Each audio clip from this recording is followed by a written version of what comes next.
চলো চলো ফাইনালি তোমাদের জন্য নিয়ে চলে এসেছি আমার বোনের রিসেপশন ব্লগ।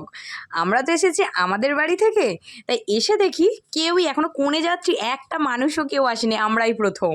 আর এই দেখো আমাদের ব্রাইড আর গ্রুমকে, কি অপূর্ব দুজনকে লাগছে, কালারটাতে এত সুন্দর মানিয়েছে ওদের দুজনকে, কি সুন্দর দেখতে লাগছে ওদেরকে। এরপর এক এক করে কোণে যাত্রী সবাই এসে গেল, এটা আমার এক বৌদি আর বোন, সবাই এক এক করে আসতে লেগে গেছে। আর শুধু শুধু খালি হাতে দাঁড়িয়ে থাকবো কেন, লেগে গেছি স্টার্টার খেতে, অসাধারণ খেতে ছিল।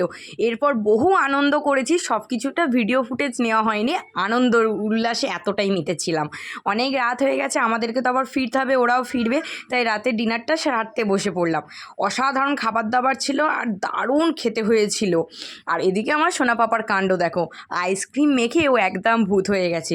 আইসক্রিম খাওয়ার পোকা যাকে বলে, আইসক্রিম খাওয়ার পোকাও একদম।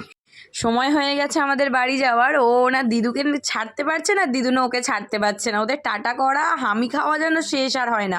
শেষ পর্যন্ত সবাইকে টাটা করে বাড়ি চলে এসেছি, একদম খুব টায়ার্ড। এত আনন্দ করে 3টে দিন কেটেছে মানে ধারণার বাইরে। যাই হোক, আজকে ভিডিওটা এখানেই শেষ করছি, টাটা।